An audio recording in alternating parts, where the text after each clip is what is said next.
Welcome to day 359 of our Deso journey. I'm Ed Krasenstein here with my twin brother Brian. And remember, these videos are being sponsored by NFT Tech. They are an investor in CloutFeed. So yesterday was a slow day. Saturdays usually are. Not really too much news going on, but It's Aditya has a new creation. Brian?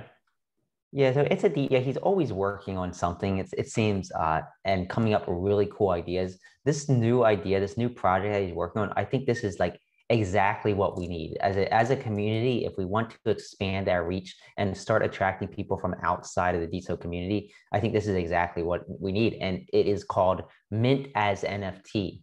And he has a domain name mintedtweets.com. Basically, it's inspired by Thread Reader app, which is like this app that allows long threads on Twitter to be viewed as like one single website. Um, but the idea behind Mint as NFT is basically all you need to do is reply to a tweet tagging Mint as NFT on that tweet, and then type Mint, and it's instantly minted as an NFT on the Deso blockchain. Uh, I think what's so powerful about this is that when you do this, you're attracting eyeballs to Deso. You're attracting people to Deso. And the post is basically then minted to Deso. And the creator of the tweet can then claim the NFT. So only the creator of the tweet can claim it. So if I went and minted Elon Musk's NFT, I can't claim it.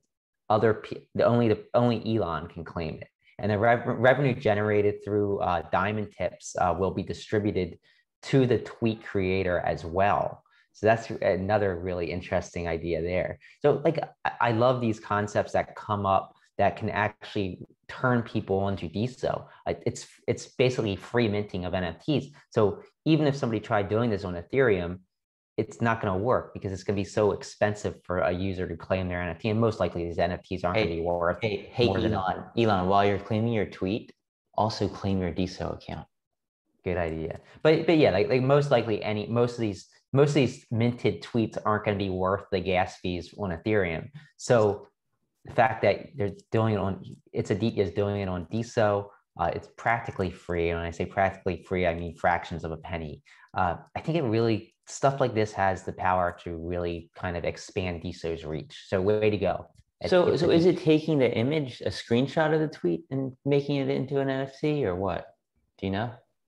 I believe that's what it's doing. I believe it's taking an image of the tweet, turning it into an NFT, and then that's that. Because even if the tweet's deleted, the NFT still exists. So it's not like it's minting like a link or something like that.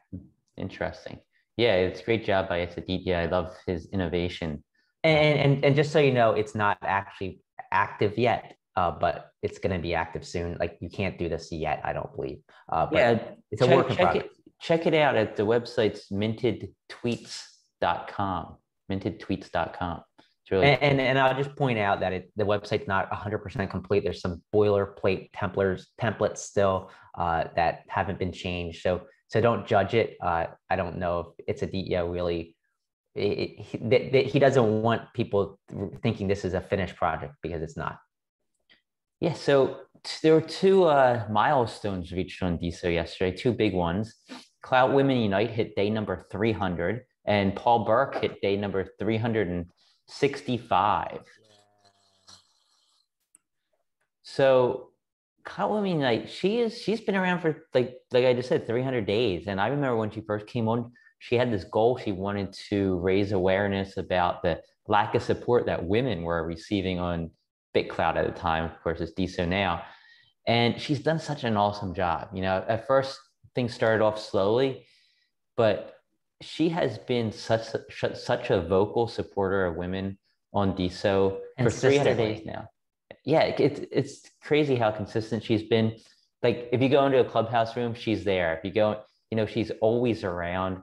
She's always promoting women. I remember she did this segment, I guess you could call it, where she would post about another woman every day, and they'd be like, they'd all be boosted to the top of the hot feed. And it's just what she's doing. Diane is amazing. Definitely give CloutWomenUnite a follow if you don't already follow her, and you'll learn about a lot of women on Deso if you do. Yeah, and it's people like that who remain consistent, who are as Deso grows and Deso will eventually blow up. At least we're thinking that way. She's gonna just bubble to the top, and just the work she's putting in right now will pay off down the Yeah, road. and Paul Burke, he reached day number 365, so a year. Paul Burke's been on Deso for a full year now. Again, another incredible person, incredible developer on the Deso platform. He's worked on so many projects, whether it be Big Clout Plus, or he's helped Core with so much. I know he's helped NFTZ. He's helped, probably if you're a developer on Deso, Paul Burke's probably helped you in one way or the other. So congrats, Paul Burke. It's great. Hope we have you here for another 365 days. We hope. And what were the top hashtags for the last 24 hours, Brian? Number one, Deso. Number two, NFT. Number three, music. Number four, crypto. And number five, Dharmesh's wordplay. So all ones we've seen before, just in slightly different order. No Ukraine. Ukraine's been out of it. I wonder why. Yeah, that's kind of surprising. So what were the top account earners, or what were the earning statistics according to Open Prosper yesterday, Brian? It was a really, really slow last 24 hours. We've only seen $3,075 earned by only 820 creators. Saturdays are usually really slow, so this isn't a big surprise. It's probably about on par with other Saturdays of the past. 11 creators earned at least one Deso, and the top 10 earners were DAO at $1,421. That's down significantly.